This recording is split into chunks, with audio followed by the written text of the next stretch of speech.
Republicans in the Senate are revolting against Donald Trump right now, stripping him of the power he needs most to further his authoritarian project. And, predictably, Trump is furious. His grip on power has never been weaker. While his cognitive and physical state continues to deteriorate, it's his political weakness that's most apparent. The Republican Party, once solidly behind him, is now fracturing in real time. This is a pivotal moment, and the stakes couldn't be higher. Before we examine what's happening, if you find this content valuable, please like this video and subscribe to the channel to keep up with the latest updates. Your support is what makes this possible.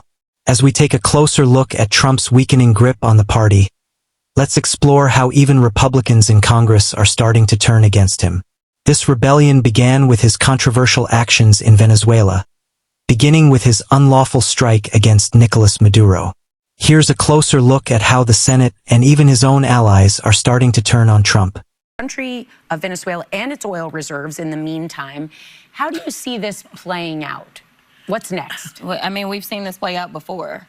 I guess this is one of the reasons that some people don't want us to know history, is so that we are doomed to repeat it, and seemingly that is what we are doing.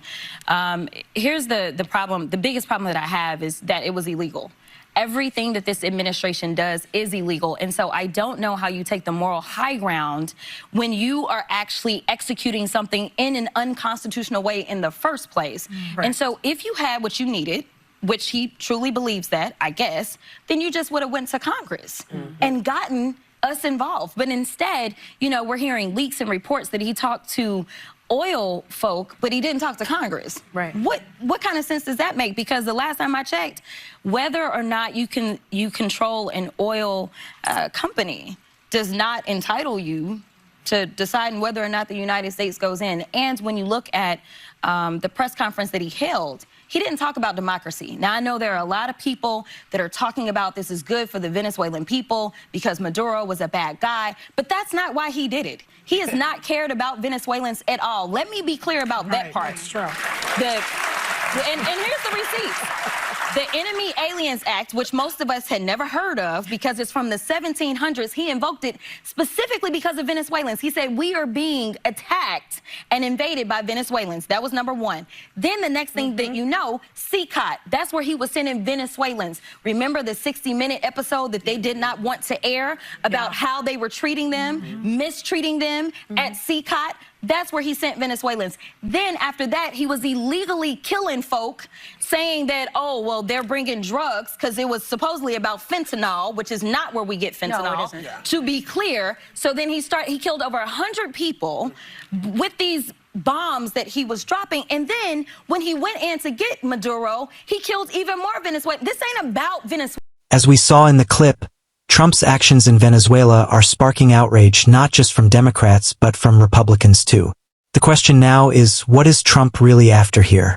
Is it about national security, or is there a deeper, more self-serving agenda at play? Now, it's important to understand that Trump's approach to Venezuela isn't about democracy or human rights. He's used every opportunity to portray Venezuela as a threat to the U.S., even invoking the Enemy Aliens Act. Let's take a look at how this narrative is playing out. To acquire Greenland is not off the table. Have you talked to anybody in the White House, President Trump, Secretary of State Rubio, or anyone else in the administration about this? Well, not since Miller's comment yesterday, but I hope Republicans stand up against this, universally oppose and give the feedback to the president, because this is appalling. Greenland is a NATO ally. We have a base on Greenland. We could put 4 or 5 bases on Greenland. They wouldn't mind that. As the clip highlighted, Trump's actions in Venezuela have been more about consolidating power than actually helping the people of Venezuela. But, of course, the Trump post came shortly after these events, where he responded angrily to those who voted against him in the Senate. Trump took to Truth Social, expressing his anger at the Republicans who voted against him in the Senate. In his post, he criticized the senators for siding with Democrats and undermining national security. Here's what he had to say. Republicans should be ashamed of the senators who just voted with Democrats, attempting to strip away our power to defend the United States.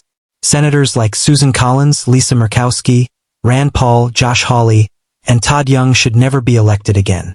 This vote greatly hampers American self-defense and national security, undermining the president's authority as commander-in-chief. Trump's post is a clear sign of how deeply he feels the challenge to his authority. But it also raises an important question. Why are Republicans still giving him power? Why allow one man to make decisions about military action without consulting the people's representatives? The War Powers Resolution passed in the Senate shows a growing resistance to Trump's unchecked authority. But the question is, will Republicans continue to stand up, or will they fall back into line? And speaking of control, Trump's recent push for a $1.5 trillion military budget shows just how far he's willing to go. But the question is, who stands to benefit from this massive increase in military spending? Let's explore what this really means. Is it a bad thing to take out Nicolás Maduro? Well, I mean, this has nothing to do with American national security. Nicolás Maduro is a bad guy, but apparently he is being replaced by his second in command, a vice president who is just as committed to transporting drugs out of Venezuela, mostly to Europe, is just as committed to political repression as Maduro was. So life on the ground doesn't change at all for the Venezuelan people. There's likely no change in the amount of drugs that's leaving.